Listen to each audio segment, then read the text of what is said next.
All right, let's get back to this list that seems to be developing today for the next Speaker of the House, who's going to replace Kevin McCarthy. Right now, no bills can come to the House floor, no votes can be taken.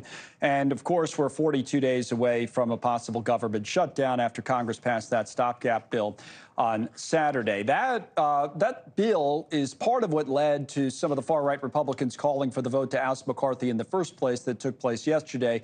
Speaker, remember, doesn't have to be a current member of Congress. That's not in the Constitution. So that's why you've heard maybe some of the names being tossed around today. There's among more than half a dozen others, former President Donald Trump. It's been out there. It doesn't seem likely, but it's all happening as Mr. Trump has been sitting in that courtroom during his civil trial here in New York City, where he's accused of lying about his net worth and the value of many of his properties. And he's calling for that case to be thrown out. So we've been talking about that in that context. For more, former Congressman Joe Sestak, who represented Pennsylvania in the Congress as a Democrat, and Mark Lotter joining us as well as a former assistant to then President Trump, is now Chief Communications Director at the America First Policy Institute. So thank you, both of you for coming on.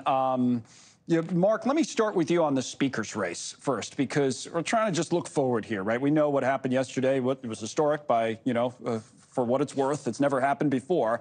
But now everybody's got to deal with it. It seems like the Steve Scalise-Jim Jordan race is shaping up today. They both say they're in it. Do you like either one? Is that how you see it, down to those two?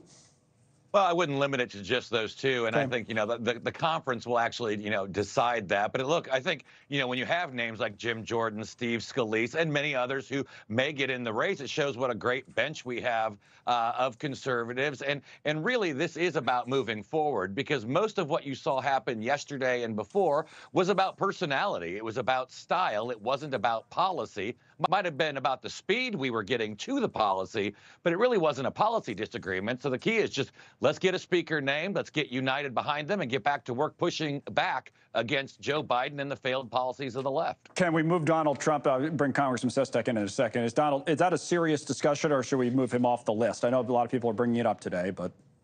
I'm not going to speak for the former president. I think he has, referenced it. And I think there's even a Truth Social post out right now with him holding the gavel. And, obviously his name could be considered. I think, obviously he is a strong leader of the movement. He's a strong leader in the Republican caucus. Whether they would go there or not, I'll leave that to them.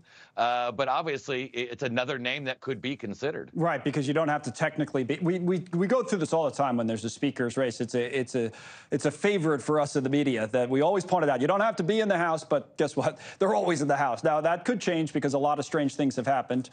Maybe former Congressman Joe Sestak. How about you for Speaker? It's because technically anybody could be Speaker, right? But how do you see how all this is playing out, Congressman Sestak? Well, I think Mark said it well. Who knows, really? Yeah. And there's a bench out there. But I do think Representative Scalise, who has been loyal to McCarthy and didn't throw his name out right away, would be a prime candidate. But I also think this, if you don't mind, I think the Democrats missed an opportunity.